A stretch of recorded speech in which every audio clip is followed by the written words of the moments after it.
welcome back to Panko Kitchen. So tonight I am making a chicken parm in the Instant Pot. I am going to be browning in a regular saute pan though, just so I can avoid getting a burn notice. So let's get started. Alright, so I have my Instant Pot or my pressure cooker plugged in. Nothing's going on right now. So this is my dredging station. I have my flour, my eggs, and my breadcrumbs. So in my flour, I have garlic powder, salt and pepper, my eggs. I have 3 eggs. You also want to salt and pepper them. So this is just meaning that you're seasoning each layer. You're going to get flavor in each layer. In the breadcrumbs, it's my homemade breadcrumbs, so I have Italian seasoning in there. I have panko with it, Parmesan cheese, paprika, garlic powder, and Italian seasoning. So I'm just going to give that a stir. And the cheese gives it a nice crust. So I have my skillet over here heating on medium-high heat. So I'm going to put some olive oil in it. Just a couple turns of the pan. Just a little more.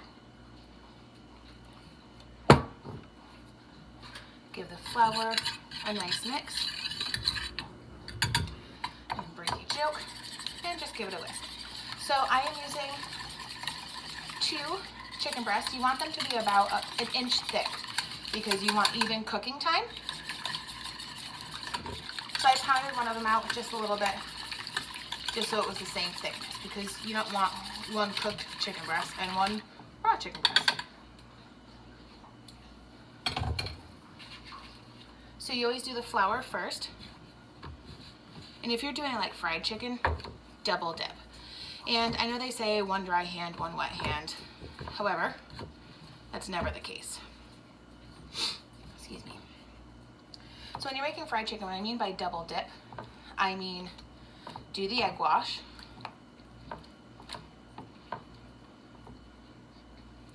and then when you do the breadcrumbs, this is when I do use the other hand. You can go back in, this is when you're making fried chicken, go back into the egg wash and then back into the breadcrumbs.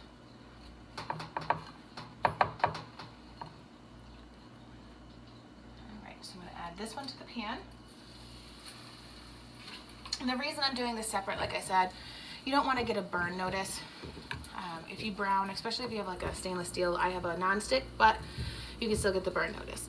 So if you brown in here and you don't get the bits up good enough, then sometimes you'll get an error message and it will burn on the bottom, and you do not want that. Forgot to egg that side.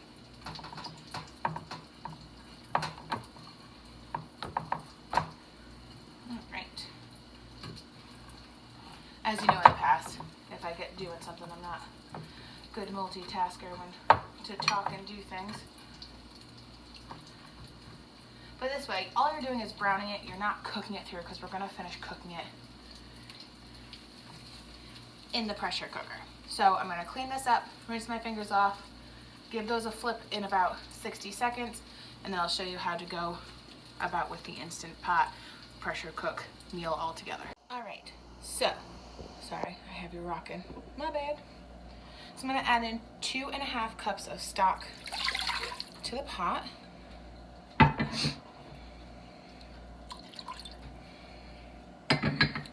going to add about 1/2 tablespoon of Italian seasoning.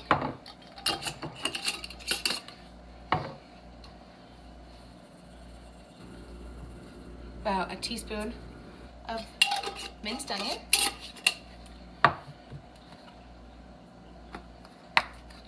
we'll do about 1 teaspoon of garlic powder. Excuse me, I inhaled some of that. My goodness. So I'm going to give this a little stir. And I'm going to use 1/2 pound of pasta. You can use spaghetti or fettuccine. If you do that, you want to make sure that you have an even layer and make sure it's nice and spread out.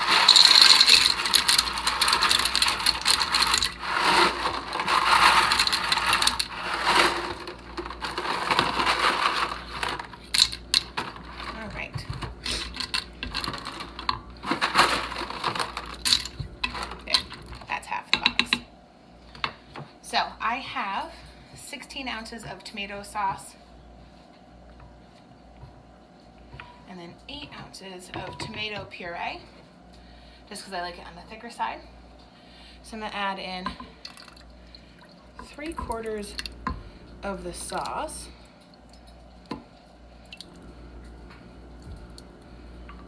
And you'll see why in a minute. And you don't want to stir this. I'm just gonna kind of even this out.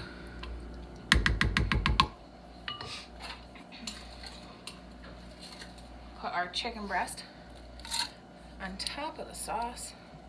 Actually, it might not be super hot. There we go. And we'll just drizzle the rest of the sauce over. All right. So now we're going to lid this up. Make sure that the seal valve is shut, and now I'm going to bring you up front. As many of you know, if you have a Crock Pot Express, the beans and chili is pretty much your go-to. It's like the manual button on the Instant Pot. So we're going to do the beans and chili on high,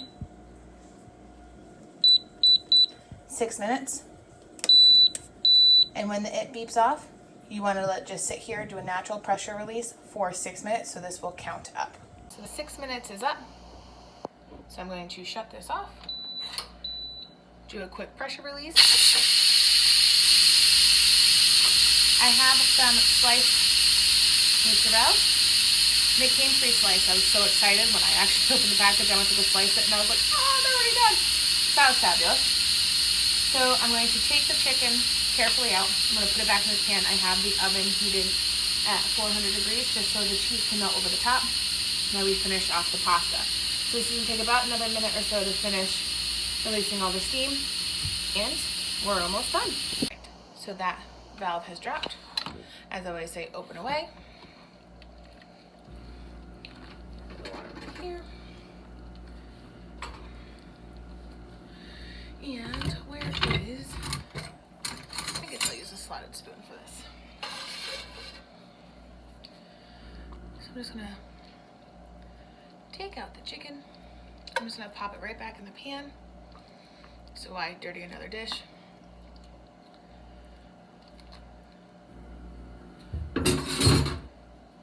So now I'm gonna take this, I'm gonna layer the mozzarella on top.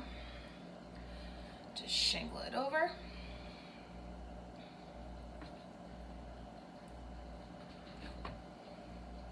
You can never have too much cheese. So I'm gonna pop this in the oven.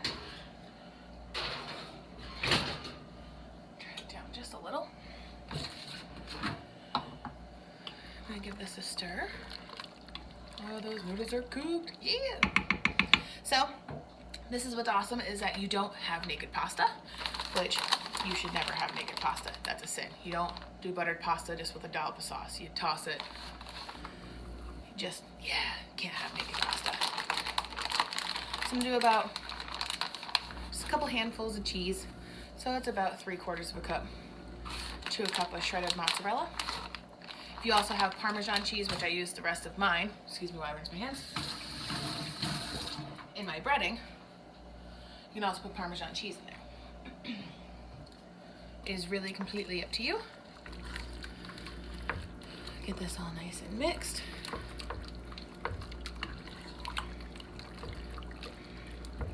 Just a little more cheese. Ooh. Oh well. A little extra never hurt anybody.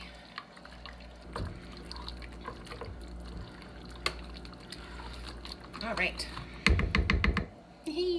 Melted cheese. All right, so this is done. We'll wait for the mozzarella to melt, and then we'll put everything together. All right, so the cheese is nice and melted. We're gonna serve this up.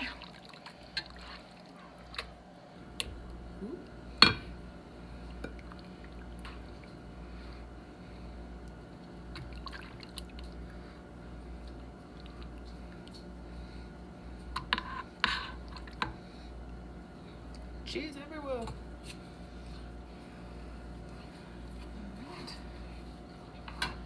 And top it with the melted cheese chicken, and voila. Let me know how you guys like chicken parm in a pressure cooker. Have a good night, guys.